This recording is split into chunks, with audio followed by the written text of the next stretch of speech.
Amen. Last time when we did the introduction, I talked about the 7 times Leviticus 26 and how there was controversy over whether you would interpret 7 times as 7 times in terms of intensity or 7 times duration. And we looked at the fact that there was an either-or mentality before, but now it's not against each other, but they're both valid, and one being the original intent, but we'll get into that later, and the other one being a spiritual application of 7 years. So that's what we introduced last time. I pointed out some of the differences between the two models. They have different stories. One was about progressive destruction leading up to the captivity into Babylon. The other one is a story about destruction and restoration, so really emphasising the restoration. They had different perspectives on one theme. They have different features and they look different when you draw them out. And we're making different applications of them today as well. We're using them in different ways when we're applying them to our own time. And I just wanted to point out, I guess the reason I did that was just so that you didn't take the duration model and think it's a blown up version of the intensity model. It wasn't quite like that. And I just wanted to establish that early on before we got into things. So anyway, despite their differences, I also tried to show you how they're related to each other. They're connected. And in terms of dates, they interlock, they make a structure, and also they have a similar or same theme, really. Covenant is a theme for both of them. One is the destruction that happens when you break covenant, and the other one is a restoration to a people that keep covenant. So that was a similar, like an intersection of themes there. So the purpose of laying all that out at the start, even though it was a bit maybe could have been confusing for some people, was just to lay out a framework so that as I give you all the details, you can fill that into the framework we've sort of set out, to prevent people jumping to conclusions or muddling up the two models in their mind as we go. So that's that. And the other thing I wanted to mention is during the Q&A, when I did my first presentation, I gave some dates for one of the chiasms because I was asked during the Q&A. Well, I offered to, but I was too hasty, and I think I gave dates for a different line. So if you took notes during the Q&A and jotted the dates down for the chiasm, just cross those out because they're not right. Pretty sure, and I thought about it later. Anyway, so these are the two models. Now I want to start going into details and giving you, now we're just sort of rewinding. We're going to go back to the start and start with the basics. So we're going to look at duration first. And we'll do intensity later. Now with duration, this is where I want to head.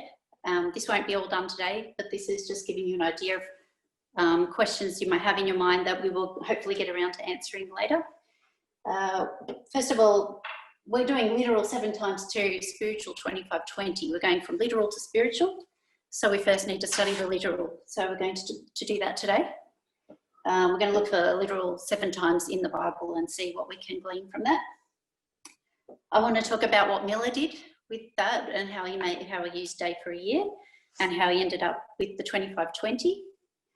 Then later we want to talk about the controversy over setting dates in his time, not our time, how that played out in their history. We're going to look at Edson and what happened there as well with the controversy over the 25-20. We want to look at the proofs, the different proofs that people have argued for supporting the 25-20 interpretation. Matthew 24, which by that shorthand I just mean the Luke 21, Matthew 24 and Mark 13 all together. We want to look at what that's got to do with the 25-20, what we can learn from that. 2 things. So even we've got 2 things here, but we also within the 25-20 there are 2 themes. The scattering and the gathering and all that. So we'll have a look at that. The chiasm, so how that's going to look as we draw out chiasm on the board and the structure. and what that teaches us, and then why should we care anyway? What's the controversial about? What's beautiful about the 2520 and what people find threatening about it? So moving on now to the literal 7 times. Okay.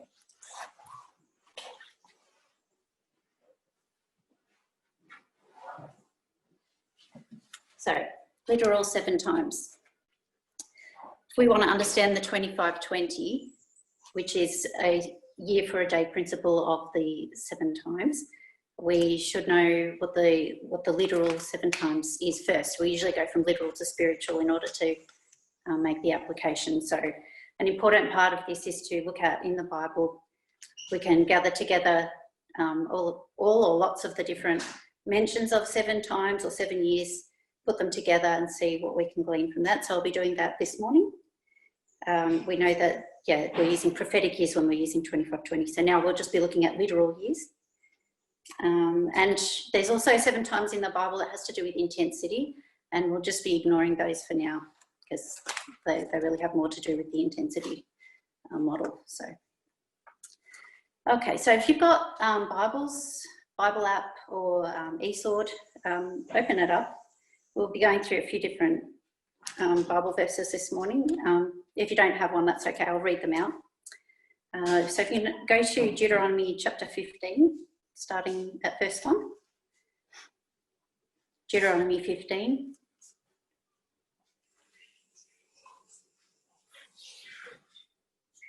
And verse 1. At the end of every 7 years, thou shalt make a release. This is what's known as the year of release or the Lord's release in the Bible. So this is one of the 7 years that we have in the Bible. So we're looking at 7 years first, because you can proof text 7 years or 7 times.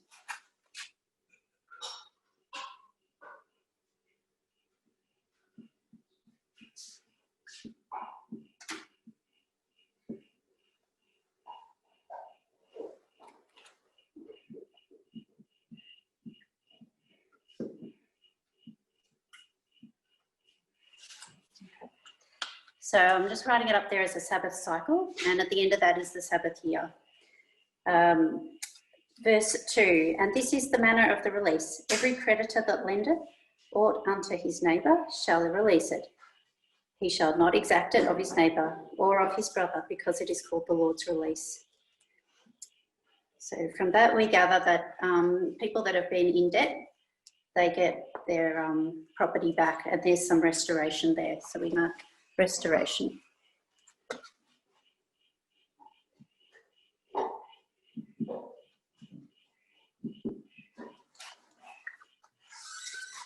Okay, now if you can turn to Jeremiah 34 verse 14. This is also mentioned in Deuteronomy as well, but we'll go to Jeremiah 34:14.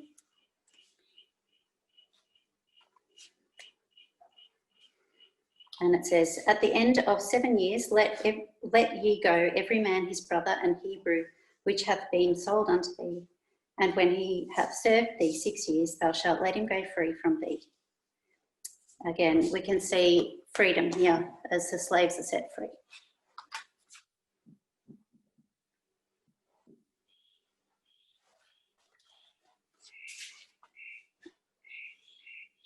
Okay, now if you turn with me to Deuteronomy chapter 31, verse 10. Deuteronomy 31 and verse 10 and onwards.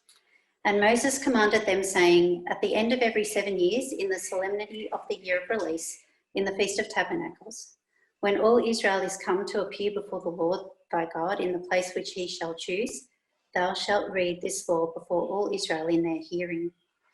Gather the people together, men and women and children, and thy stranger that is within thy gates, that they may hear and that they may learn and fear the Lord your God, and observe to do all the words of this law. Okay, so what do we see, or what I pick up in these verses? I can see that there's a gathering of people.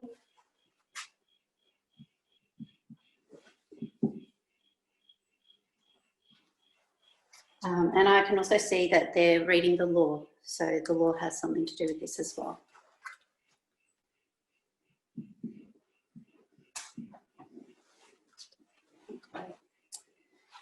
So we can just see, even from this literal 7 years, when I was talking about the 25-20 having to do with a restoration, a gathering, it has to do with covenant. You can already see in the literal 7 years, the Sabbath cycle, we can see those things at play there. Now, I don't know if your mind is already running ahead to think of all the different 7 years you know of. But next we're going to turn to Judges chapter 6, verse 1.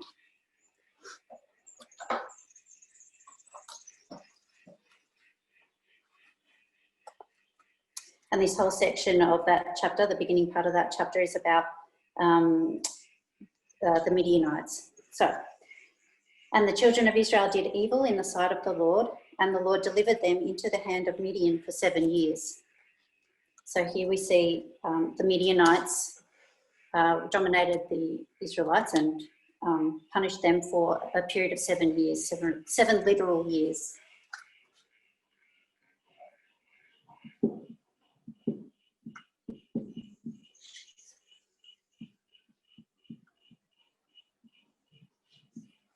And that's during the time of the judges. Okay. So in verse 10, so chapter 6, verse 10, it says, "And I said unto you, I am the Lord your God. Fear not the gods of the Amorites in whose land ye dwell, but ye have not obeyed my voice." So why were they punished? Because they broke covenant and they were into idolatry.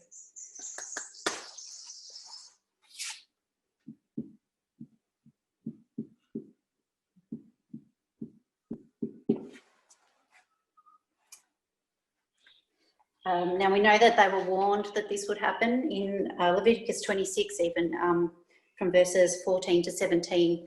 There are warnings about this kind of punishment. So they did receive a warning. I'll just pop that there.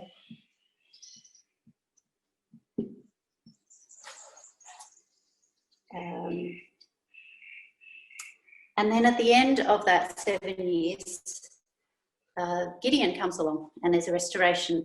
There's actually a period of 40 years of peace after Gideon, that episode of Gideon and the routing of the Midianites. So I'll put there restoration as well, because it ends with restoration.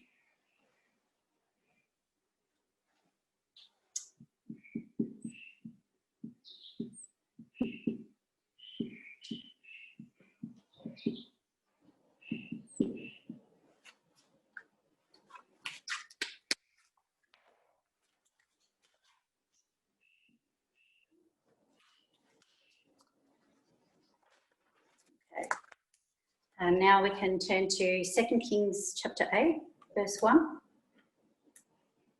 And another period of 7 years that I wanted to highlight. So 2 Kings chapter 8, verse 1.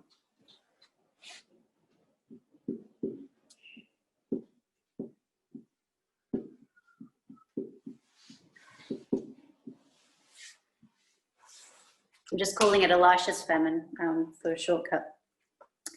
Then spake Elisha unto the woman, this is the woman, the Shunammite woman, whose son he had restored to life, saying, Arise, and go thou and thine household, and sojourn wheresoever thou canst sojourn. For the Lord hath called for a famine, and it shall also come upon the land for 7 years. So here we see a warning about famine.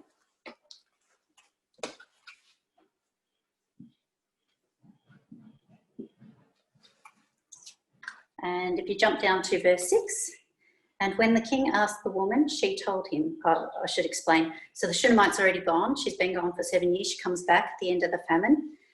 She's been in the land of the Philistines. When she returns, she goes to see the king. So the king has just been talking to Gehazi, the servant. So this is, you may remember. So, and when the king asked the woman, like as in whether the story was true that Gehazi had just told him about the son being raised to life, she told him. So the king appointed unto her a certain officer, saying, Restore all that was hers and all the fruits of the field since the day that she left the land and even until now. So she left the land, obviously she's come back and she wants to regain her property, and that was restored to her through really a miraculous event, because she turned up at the right time. So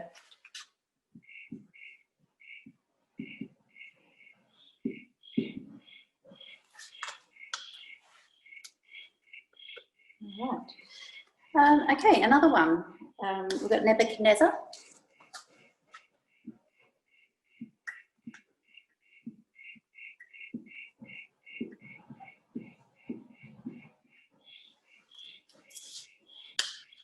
Okay, and we know that Nebuchadnezzar was punished for 7 years as well. So if you turn to Daniel 4, verse 25,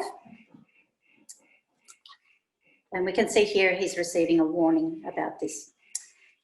It says partway through, and 7 times shall pass over thee, till thou know that the Most High ruleth in the kingdom of men, and giveth it to whomsoever he will.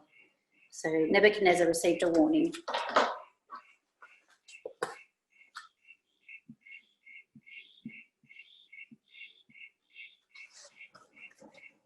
And then we know at the end of the 7 years he was restored. So if you look at verse 36, and for the glory of my kingdom, mine honour and brightness returned unto me, and my counsellors and my lords sought unto me, and I was established in my kingdom, and excellent majesty was added unto me. So everything that Nebuchadnezzar had lost was restored.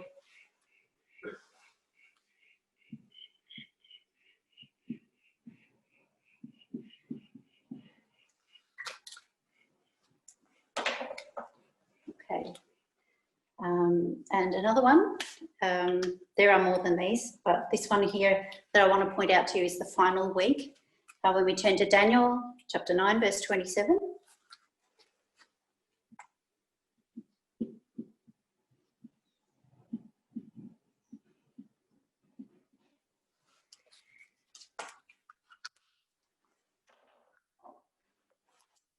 And he shall confirm the covenant with many for 1 week, and in the midst of the week he shall cause the sacrifice and the oblation to cease. So we know that there was a warning in prophecy in Daniel that there would be probationary time. And so we can put a warning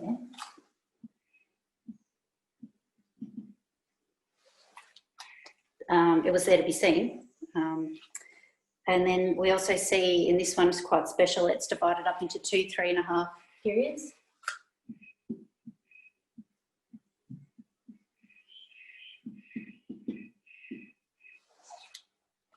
And I also wanted to just put in your mind or consider with you whether we see restoration at AD 34 as well.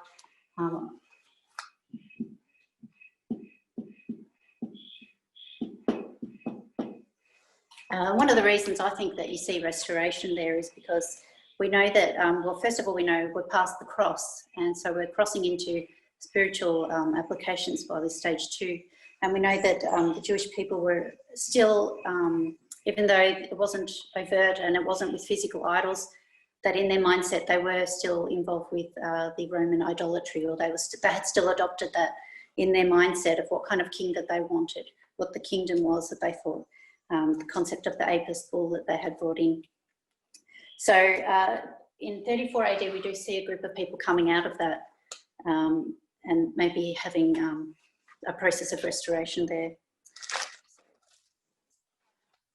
Can you photograph this? And then we'll rub that out and then we'll look at some more.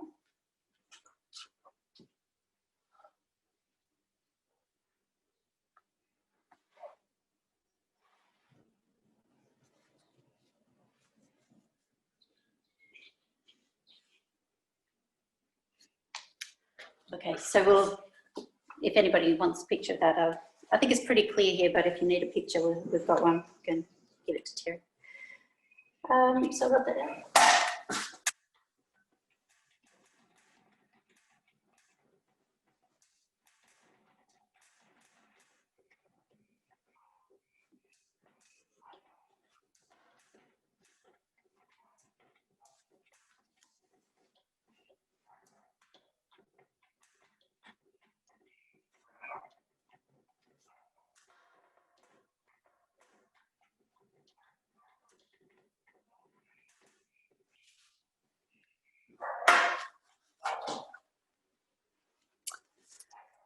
Okay, now there's another kind of seven times in the Bible which really are 7 repeats.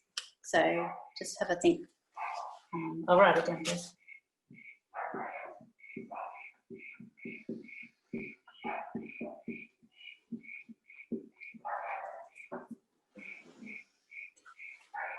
Now, I don't know what you think. How do you see 7 repeats? Do you see it as intensity or duration? I'll just run through a few ones that we have. Naaman dips in the river 7 times. We have silver tried in the fire. A boy sneezes 7 times. Would you call that intensity or duration? You don't have to answer, but just have a think.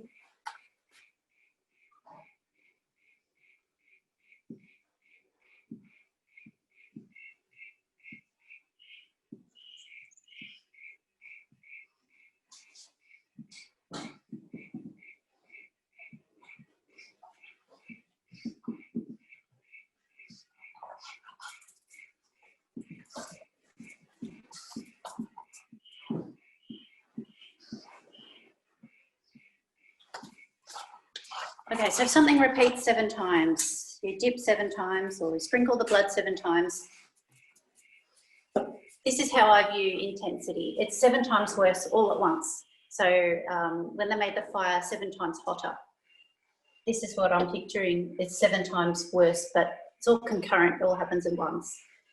If you're trying the silver in the fire, so it's still fire 1, 2, 3, 4, 5, 6, 7, I'm arguing that when we see repetition, we're really under the category of duration. It goes for 7 times longer than it would have. I mean, it's worse because it goes longer, but it doesn't all happen in one go. Like, you know, when Naaman dipped, it was 7 times in duration. It's not like he dipped 7 times more forcefully into the water or anything like that. So I'm going to take the examples of 7 repeats as well and apply them in the same way.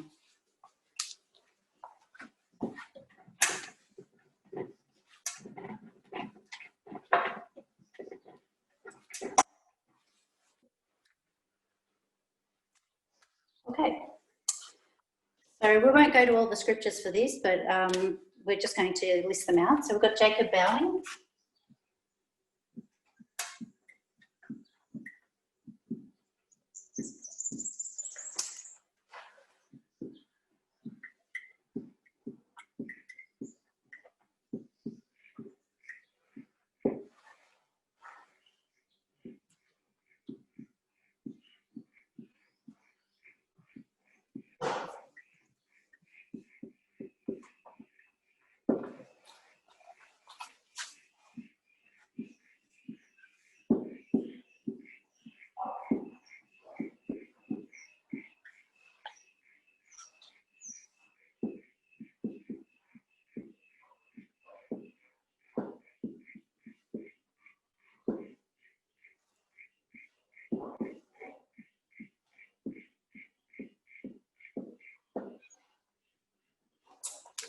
Okay, they're the ones that I want to look at this morning. So just run your mind over some of those stories and see whether we can see any of these same themes running through. Jacob bows 7 times as he's approaching Esau.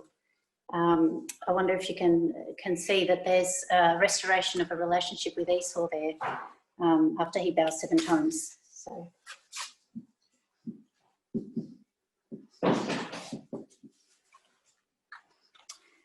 Naaman dips 7 times. And what do we see there? We see he's healed of leprosy.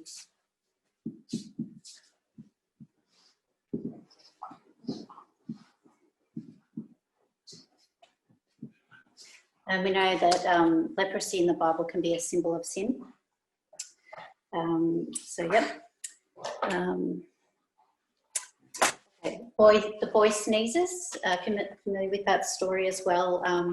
This one we just mentioned before, when Elisha helps the Shunammite woman, her son had died, and then when the boy comes to, he sneezes 7 times.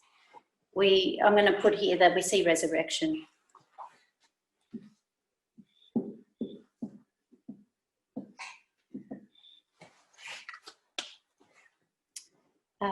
Silver in the fire.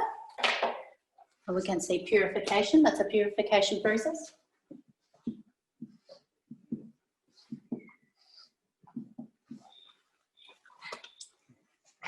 Okay. Now, the sprinkling of the oil. I'll put the references there.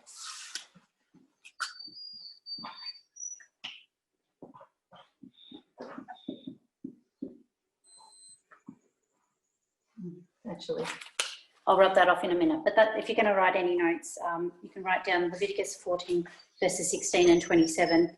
And if you look that up, you'll find that that's in the section which, if you have headings in your Bible, may say laws for cleansing lepers. So that's for the healing of leprosy.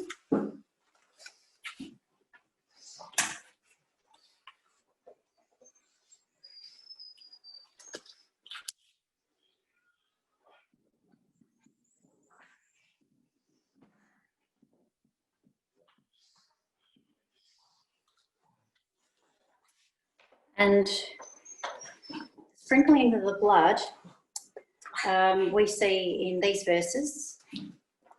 I'll write them down for you.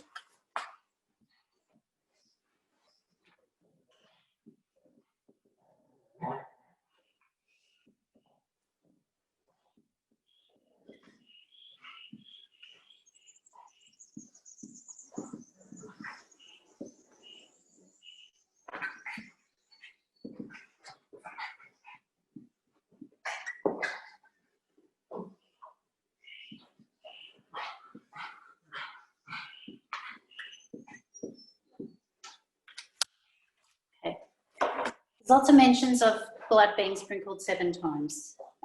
So you can jot those down. You can look them up later if you like. This one here, Leviticus 4 verses 6 and 17, that's got to do with, that's in the section called laws for sin offerings. So this is all to do with forgiveness.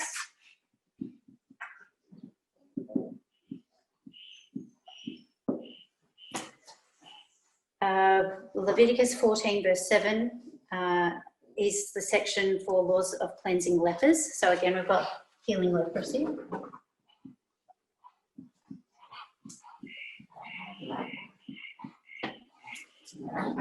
The same chapter, verse 51, that's laws for cleansing houses. So you might like to think about what a house represents as well.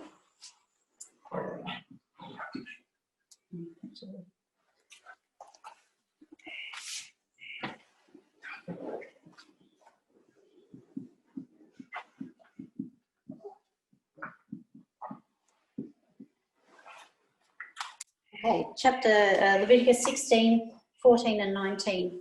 That's all to do with the Day of Atonement. So again, thinking about where we're heading with this, going to the 25-20, it's interesting.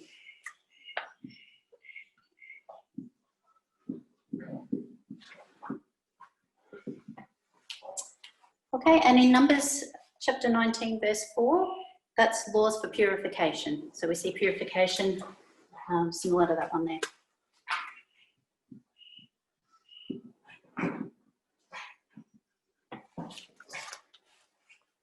Okay, so I think it's really awesome. We see a lot of the same themes coming through, whichever wording it is, resurrection and purification, healing, cleansing, all of those things are coming through when we're looking at the 7 literal years or the 7 repeats. So when we go into the spiritual application, we can apply all of this to what we then have. There's other 7 times and 7 years as well. There's the 7 years for Rachel and for Leah. There's 7 years of famine in Egypt, plenty and then famine. Jericho, we see 7 repeats as well. Elijah looking for the cloud, or sending his servant to look for the cloud. That happened 7 times. Solomon took 7 years to build the temple as well. So all of those may have other properties to teach us as well. But I think it's pretty clear across the board to see a really strong theme coming through of healing and restoration, purification. Covenant is there, it's still there. So praise God for that. I'm going to open it up we're going to change topics now and move on to Miller. So I'm going to open it up for questions now, if you have questions on this subject, and then we'll go on to the next one. So you can unmute and ask me, or you can post it on the chat. I'll have a look.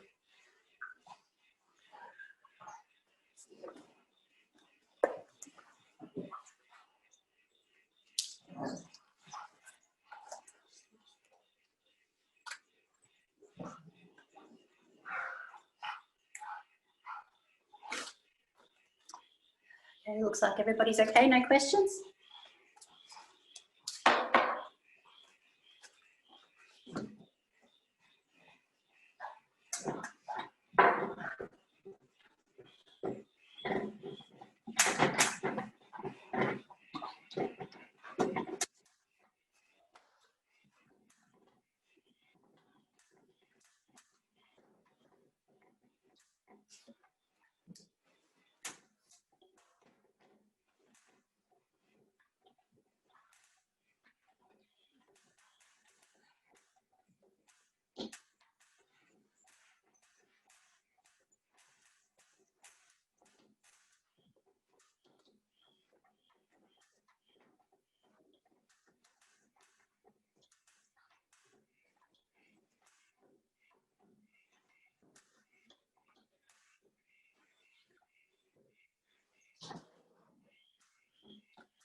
Okay, good. Well, hopefully everybody's going well. Okay, so we're going to look at William Miller and now what Miller did, taking 7 literal years to 7 spiritual years or prophetic years. So, we want to know his thought process. We can ask Miller because he's written basically a summary of his journey in his apology and defence. So, rather than reading out the whole page full of text, I've summarised what he said into my own words. So I'll read that out to you just to give you the flow of thoughts that went through that led him to develop the 25-20 as the way he did, and we'll see that. So I'll read this out to you and then we'll go back over it. Okay. He said, I decided to study the Bible in a methodical way. This is after his experiences leading up to that point, obviously. But he wanted to study the Bible in a methodical way. And this led me to reject premillennialism, which was popular at the time. But that meant the premillennial events that people were waiting for were actually going to happen after the second advent. And I could find no other prophecies waiting for fulfillment before the second advent. I saw only 4 kingdoms in the Bible: Babylon, Medo-Persia, Greece and Rome, and I knew Rome is in her final stage. And I could see the state of the world matched the descriptions in prophecy. Therefore, I felt compelled to believe the end was near. I saw the prophecies about the second advent had time attached, and this was also true of at least 10 other prophecies that have already been fulfilled.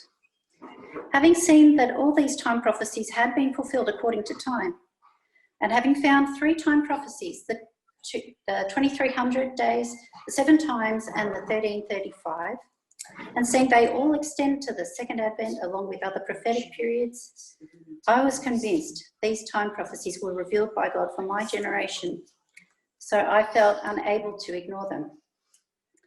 I could see that taking time literally would be too short to reach the second advent. Besides that, I knew God had appointed a day for a year. It says so in Numbers and Ezekiel. So using day for a year, seeing that it already worked for the 490 and the 1260, and all these prophecies are symbolic in nature, I applied day for a year to the 2300 days, the 7 times, and the 1335, which, by the way, was generally accepted practice among Protestant commentators at the time. All that was left then was determine the commencement dates, and this was all for the purpose of finding the probable time for the second advent. And then he goes on to tell you how he decided to apply certain commencement dates to those time prophecies. So that's his flow of thought. I've written it up already in advance, so I didn't have to spend time writing, so I'll just skip that over. Okay, so we'll take a picture of this too for your notes if you like. Grouping his summary there into some basic thoughts. He did methodical study. He rejected premillennialism, saw four kingdoms, the state of the world. He knew the end was near. He decided to investigate time. He could see, he lists 10 events, 10 different things in the Bible that were fulfilled according to time prophecy. Then he talks about the fact that there's these 3 prophecies attached to the second advent. He talks about, or he just mentions briefly that there's other prophetic periods, and he felt it was wrong to ignore them. He used day for a year. That's because time would be too short. It wouldn't take you very far at all if you took literal time, especially literal days. It wouldn't go far at all. He could see that it was appointed in those 2 passages. They've already been using it for the 490 and the 1260. He can see that they're symbolic in nature, these prophecies, so it makes sense to use prophetic years for that. Commentators were doing it, so he didn't feel really strange or revolutionary for doing that. And so he was able to calculate the duration of those time prophecies. And then he goes to find some start dates, and I'm just focusing on 2520, but he's picked 677 BC with Manasseh as the start date, and he explains why. And then there's other start dates for the other 2, and that leads him to 1843. So that's why. That's why. Now how? We'll just have a look at the process. So I think most of us probably know how the calculations are carried out.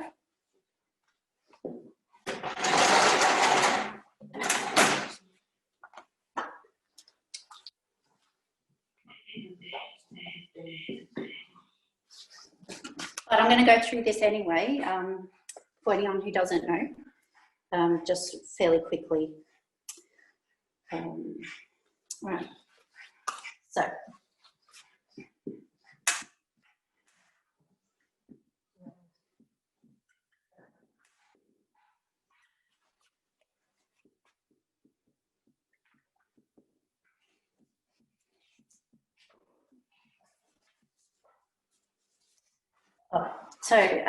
Prophetic year in the Bible is 12 times 30. It's exactly 30 for every month when you're talking about prophetic years.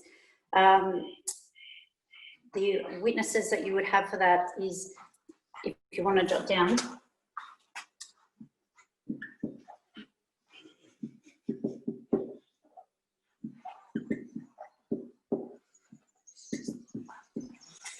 that's really your Bible reference for that. If you take those 3 verses and you put them together, the only way that they can add up is if you have 30 days in every month. So that's your Bible proof for that.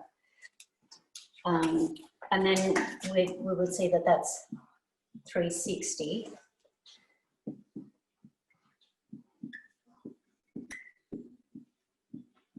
And your Bible references to that is Daniel and Revelations, all the 1260s. They just can't work out as cross-references and all be the same unless you're using 360. So they're the Bible references for that. If you're somebody who doesn't know much about this, you can look up Wikipedia, prophetic year, and it goes through and it will explain it. And from there you go to 7 times.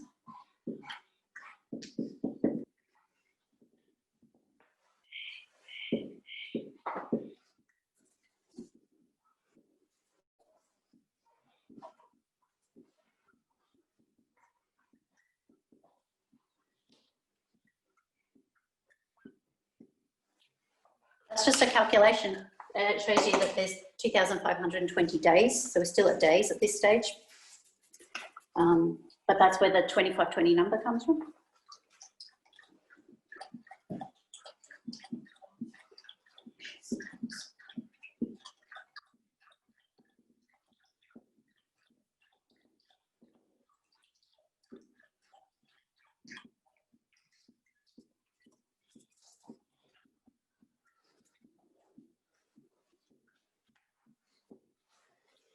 Okay, so day principle, you're equating a day for a year. And the passages there was Numbers,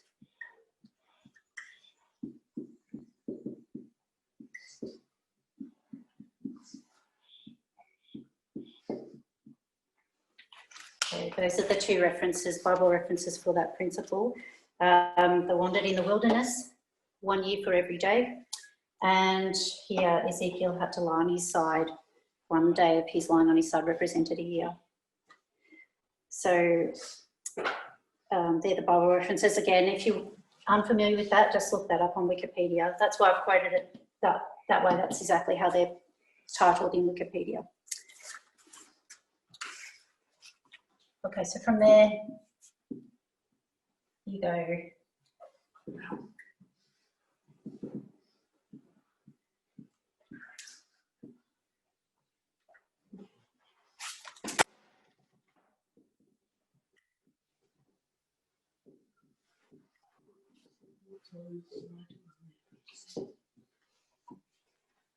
Okay, so that's what Miller did.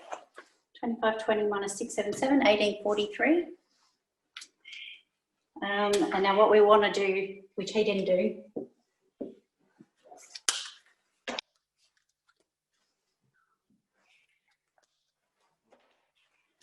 we want to factor in the year 0.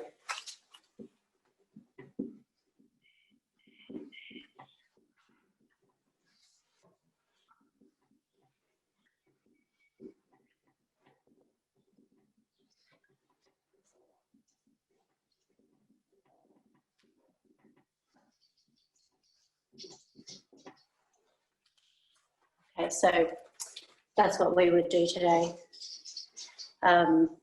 Year 0 has just got to do with, there is no year 0 in the calendar, so you need to factor that in by adding one.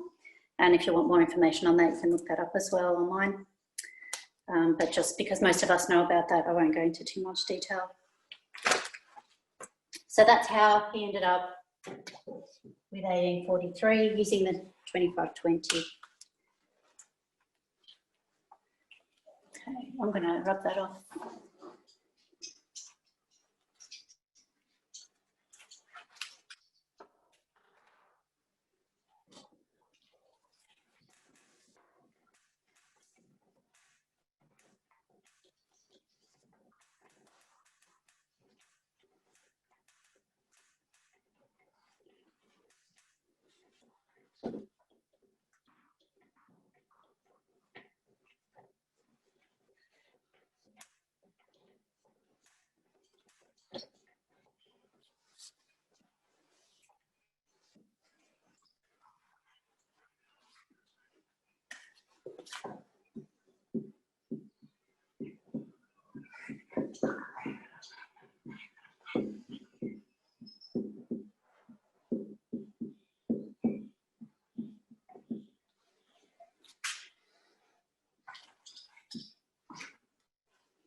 All right, so William Miller didn't just get 7 times from Leviticus 26.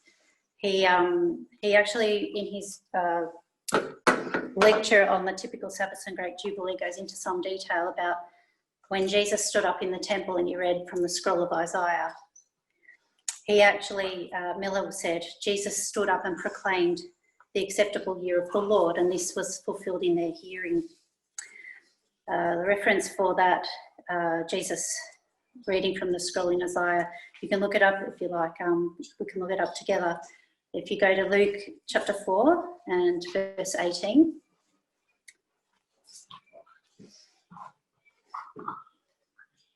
Luke 4, verse 18. The Spirit of the Lord is upon me, because he hath anointed me to preach the gospel to the poor. He hath sent me to heal the brokenhearted, to preach deliverance to the captives and recovering of sight to the blind, to set at liberty them that are bruised, to preach the acceptable year of the Lord. Now, Miller goes on to argue that what's being spoken of here is the second advent. So when Miller read this and he can see deliverance and liberty for the captives, he's seeing the second advent in that. So he's seeing an end to a really long period of captivity. So he equates what is said here is the acceptable year of the Lord. He equates that with the Lord's release. Now, if you remember, we looked at the literal, the Sabbath cycle one, That's called the Lord's release. And Miller is making Lord's release, or the Sabbath cycle, the type, and the acceptable year of the Lord, the antitype. When first one being, a Hebrew being under bondage and being set free at the end, and a Christian being under bondage to the world, punishment, and then liberty at the end. So he's making type and antitype out of the Lord's release, out of the Sabbath cycle. I'll read this to you without having you look it up. It's from William Miller's lecture on the typical Sabbath and Great Jubilee. I'll list all the references up for you. Up here.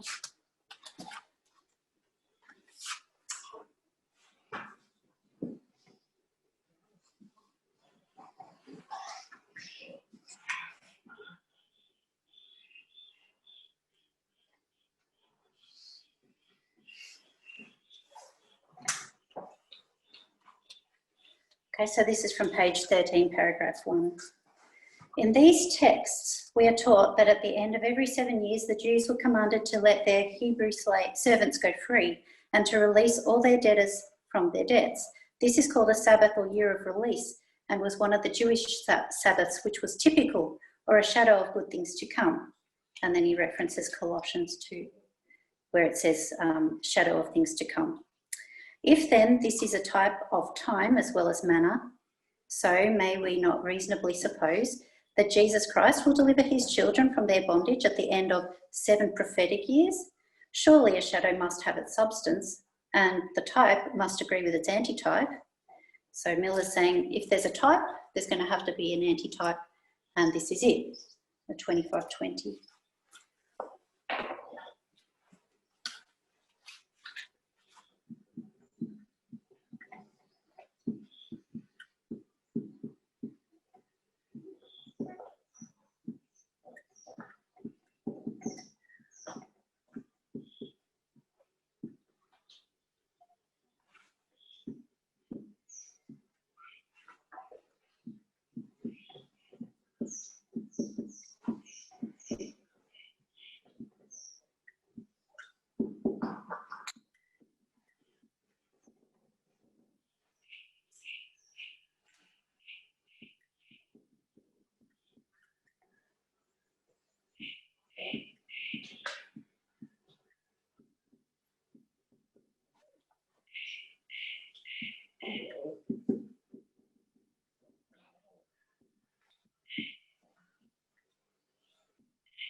Okay, so hopefully that makes sense to everybody. You can follow his train of thought. It's going from the literal 7 years to spiritual, and applying the same characteristics there. So that's what you would call another witness to Leviticus 26 for Miller. He has also another one, which is the parable. Remember we looked at Nebuchadnezzar. So I'll read to you from Miller's Works, Volume 2.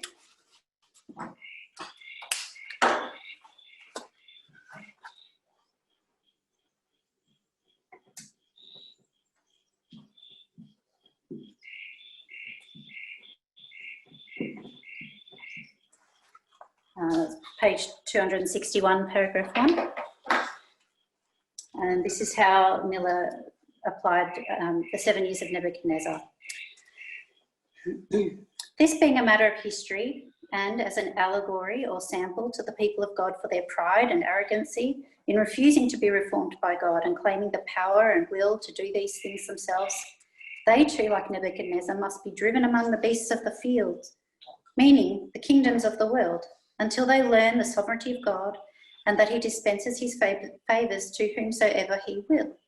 That, being a matter of history and a sample only, was fulfilled in 7 years, but this, being a prophecy, will only be fulfilled in 7 prophetic times, which will be 7 times 360 years, which will make 2,520 years. And he goes on. So what we see him doing here is saying that Nebuchadnezzar is an allegory. An allegory is a parable, or a type of parable.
Okay, so that's summarising his thoughts. So hopefully you can see his logic there as well. So that is another witness for him other than Leviticus 26.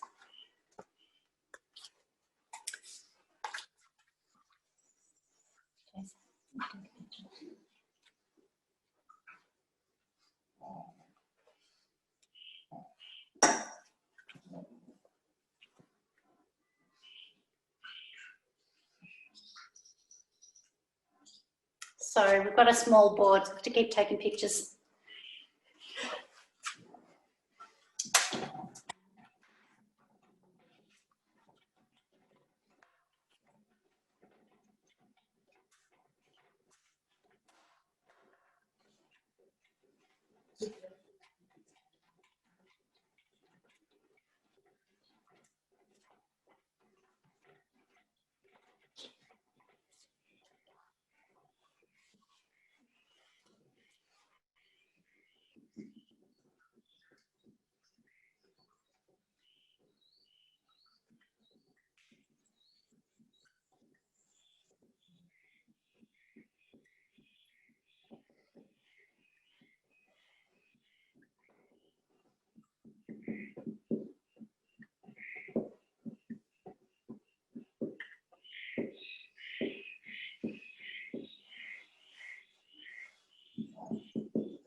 Okay, this is Miller's 2:1260s. I'll read to you and then I'll walk us through that. This is what he said. So he did see 2:1260s. You may wish to know how the times and a half are divided. I answer, the Babylonians bear rule over Israel and Judah 140 years.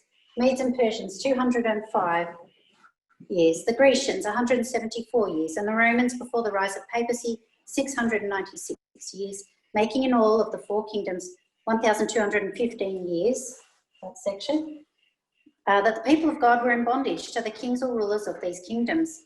Then papacy began her times and a half, which lasted until 1798, being a period of 1260 years, which added to the 1215 years of the kings before mentioned make 2,475 years, wanting 45 years to complete the 7 times. Skipping down a little bit, he says, thus, the 45 years accomplishes the times and a half, which the kingdoms of the earth were to exercise their authority in scattering the power of the holy people, being 1,260 years. And papacy, or mystical Babylon, accomplished her times and the dividing of time, being 1260 years between 538 AD and 1798, in wearing out the saints of the Most High and thinking to change times and laws. And both together make 2,520 years, beginning before Christ, 677, which taken out of 2520, leaves 1843 after Christ, when captive Zion will go free from all bondage, even from death, and the last enemy conquered, the remnant out of all nations saved, the New Jerusalem completed, and the saints glorified. Sounds, I'm sure, very convincing at the time too. So I put asterisks next to the dates, well, the numbers here, which are necessarily wrong. If you didn't calculate year 0, didn't factor that in, you'll make a mistake here. 45 we now know is 46, and 1843 is actually 1844, but we know that that mistake was providential. So what he does, he takes the green section and says that's the kingdoms of the world. That's not papacy. This is pagan. Group them together. That's a 1260. Add it to this 1260, you get 2,520. So he could see two 1260s again. He didn't go to Leviticus 26 for this. He's looking at other logic to get to 2,520. So that's his two 1260s.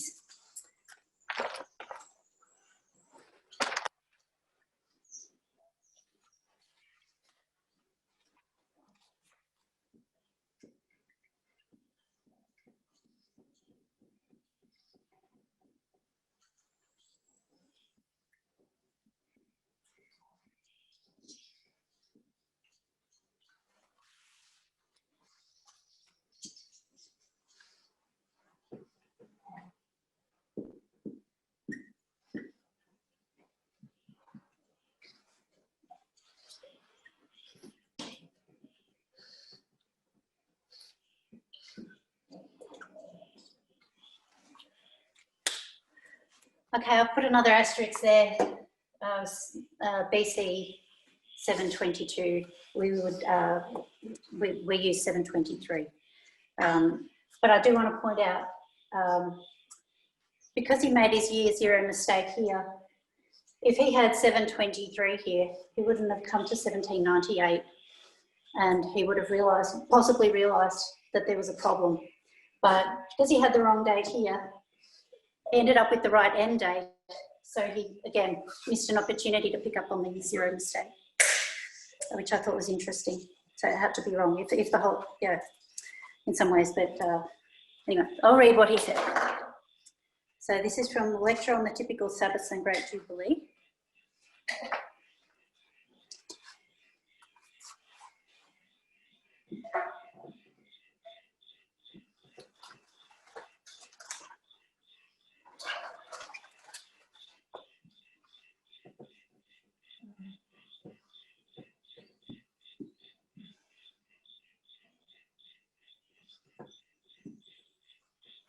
I forgot to write that down before. Miller's Works, Volume 1, page 46, paragraph 1. That's the reference for that one. Anyway. Yep. So page 18, paragraph 1 on this one here. Israel began to be carried away in the days of Hoshea, 722 BC. And from that time to 1798 after Christ is exactly 2,520 years, or the 7 prophetic years. How remarkable that when the 7 years ended, God began to deliver his church from her bondage, which for ages had been made subject to the kings of the earth. In 1798, the church came out of the wilderness and began to be delivered from her captivity. But the completion of her slavery to the kingdoms of the earth is reserved for another period, beginning BC 677 years, 7 prophetic years, or 2,520 common years would end in AD 1843. So he sees this one, and he says this is the beginning of the freedom, so the start of the process.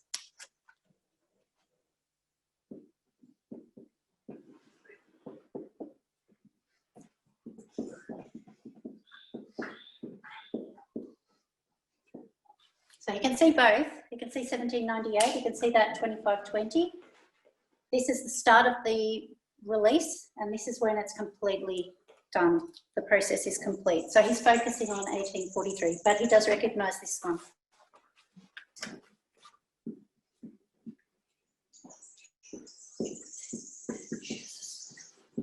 Do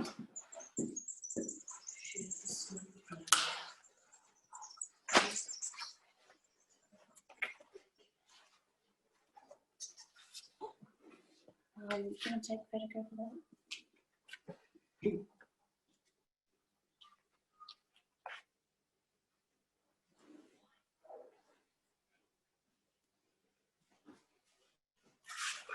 Actually, I can actually just read this out.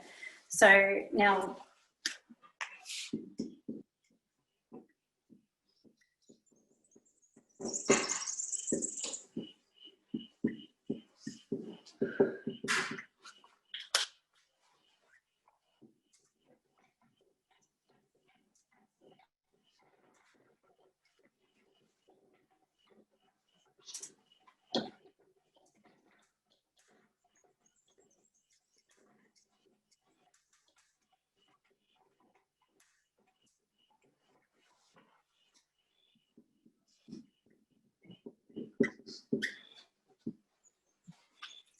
okay, so just going back to Leviticus 26 now, we can see there's various ways he's come up with 25:20.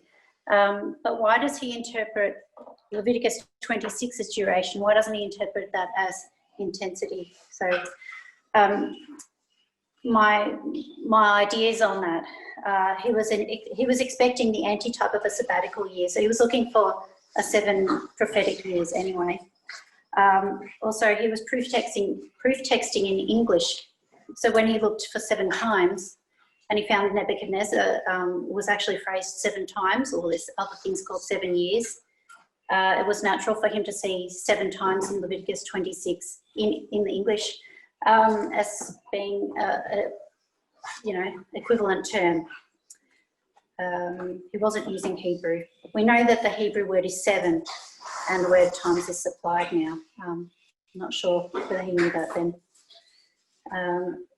Also, when he looked at Leviticus 26, he saw duration in verses 34 and 35. So if you want to read along, you can, or I'll just read it out. It's Leviticus 26, verses 34 and 35. Miller saw these verses. Then shall the land enjoy her Sabbaths, as long as it lieth desolate, and ye be in your enemy's land. Even then shall the land rest and enjoy her Sabbaths, as long as it lieth desolate it shall rest, because it did not rest in your Sabbaths when he dwelt upon it. And this is what he says about that verse. Regarding Moses' prophecy of the scattering of the people of God among all nations 7 times, see Leviticus 26, it is evident that these 7 times were a succession of years, for their land was to lie desolate as long as they were in their enemy's land. So Miller is looking at Leviticus 26, he's seeing duration.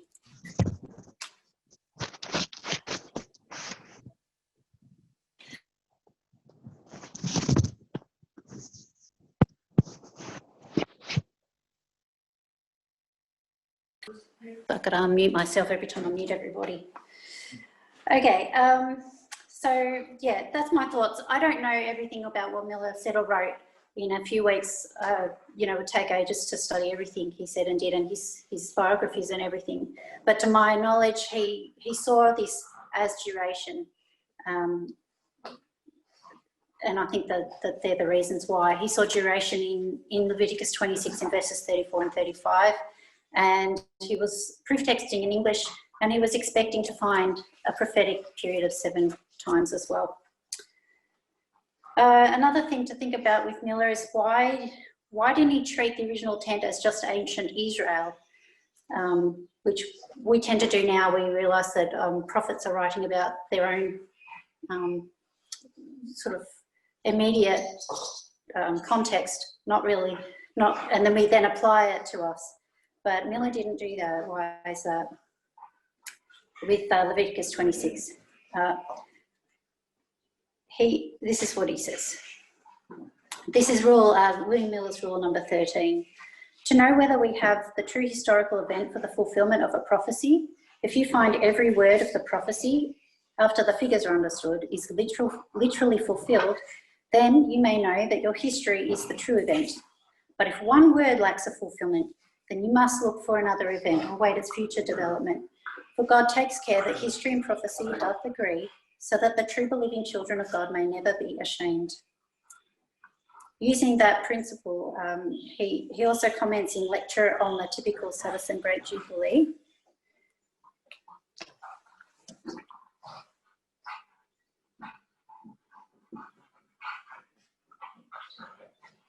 On page 28, and I'll read that. Our Judaism teachers will tell you that the Jews did return to their land after 70 years captivity. I agree, but did they return as in their Jubilees? By no means. They were yet slaves and bondmen, and remained so under the several succeeding kingdoms of Persia, Grecia and Rome, until they were cut off from being the people of God. So you can see there that really the Jews were never completely free. And all of this derives from the fact that he's interpreted that term 7 times as duration. Once you put duration there, you can't see a literal fulfillment in ancient Israel's history. And then he argues that Christians have now taken their place and they continue to suffer under bondage, basically picking up where the Jews left off and carrying on. So Miller continues, in Isaiah 65 verse 15 it says, "And ye shall leave your name for a curse unto my chosen, for the Lord God shall slay thee, and call his servants by another name. Since which time all Christians have been strangers and pilgrims, as their fathers were in the land of promise." So he's now applying that Christians basically continued under the bondage, carrying on from where the Jews left off in the middle of the, during the 25-20. Okay, he's also picking up on in Daniel 12, it says, "All these things shall be finished." And when he read that, he saw that as referring to the 7 times of Leviticus 26. And this is from Miller's Works, Volume 1, page 43.3.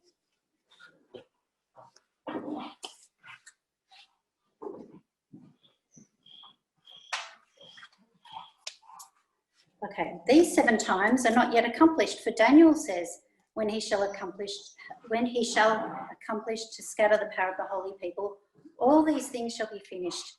The resurrection and judgment will take place. And he's saying this will be impossible if it was ancient Israel, because it's after the 1260. Daniel 12, 6 and 7. "And one said to the man clothed in linen, which was upon the waters of the river, How long shall it be to the end of these wonders? And I heard the man clothed in linen, which was upon the waters of the river, when he held up his right hand and his left hand unto heaven, and swear by him that liveth forever, that it shall be for a time, times and a half. And when he shall have accomplished to scatter the power of the holy people, all these things shall be finished." So he's picking up on all these things shall be finished, and that's after the 1260. So that's some of his logic and reasoning for applying Leviticus 26 7 times as 2,520 years and not applying it to ancient Israel in a local context.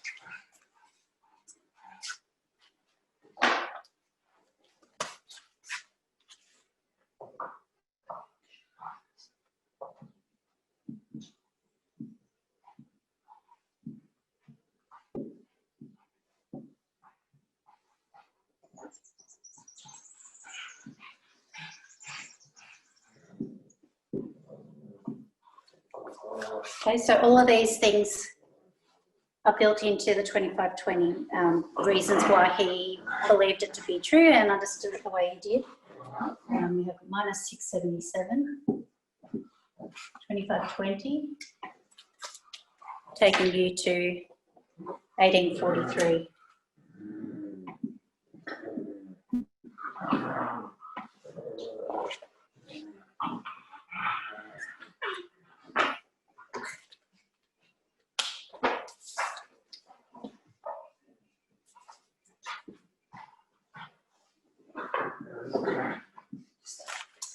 And that's the 1843 chart.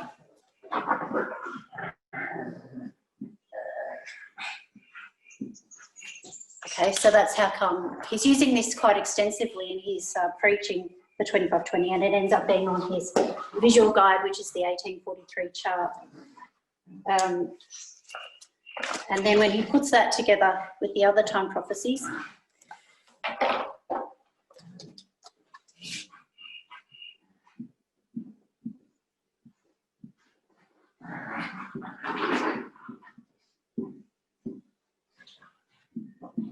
We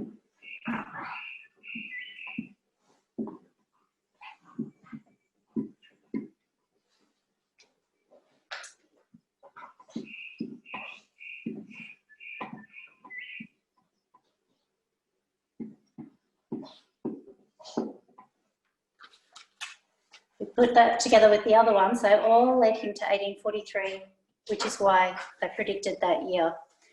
This one here may not be familiar to everybody, but I'm happy to explain that in the Q&A if you like. It's basically the Jubilee of Jubilees. He's calculated 49 times 50. So the Jubilee of all Jubilees, it's like a mega Jubilee. You take all the Jubilees and make the 50th one of them. That adds up to 2,450. He sets the start date for when they stopped being able to regularly have their Jubilees. So until that date they're able to resume. So, and I'm not sure whether that's what he's referring to when he says other prophetic periods in his original thing, which I read out to you. That one's not on the chart, but it is there in that document that I've been reading from. So all of these things contributed to 1843, and it ends up on the chart, and we end up with 2520 here. And it wasn't a minor part of his message. It was a fairly significant part of his message. So I'll just go through a quick review, and we're pretty much on time, which is good. All right, so we proof texted some 7 years together. We looked at 5 examples of 7 years in the Bible. We looked at 6 examples of 7 repeats in the Bible, and we could see the theme there: healing, restoration, release, purification, a lot of things that have similar themes to each other. And then we looked at Miller. We looked at why he chose to apply a day for a year to the 7 times of Leviticus 26. I tried to work quickly through some of the calculations that he did, how that's worked out when you go literal to spiritual. We looked at some other witnesses that he had for the 2520. He was looking for an antitype. For the type, he saw Nebuchadnezzar, and that was 7 times. I'll also note there that in the Nebuchadnezzar version, it's called 7 times. It's not called 7 years. Even the Hebrew is similar. And he saw fulfillment in the 2 1260s, and he saw there was another 2520 there. All of these factors went into his belief that there is a 2520 period that applies. Considered maybe why he didn't think about intensity, why he applied duration from the start, why he wasn't looking at ancient Israel alone, but considering the Christian world at the time, why he was applying it to his own generation. And then we can see that the 2520 was one of several, these are the 3 time prophecies that he got from Scripture, and this is one he has calculated using Jubilees, and how they all came together to make 1843, which led him to, and the Millerites to predict 1843. So hopefully that all makes sense. And then from there we can go on to learn some of the other topics that I have there. So I might close with prayer, and then if you have any quick questions, and then we can have our break. So let's pray.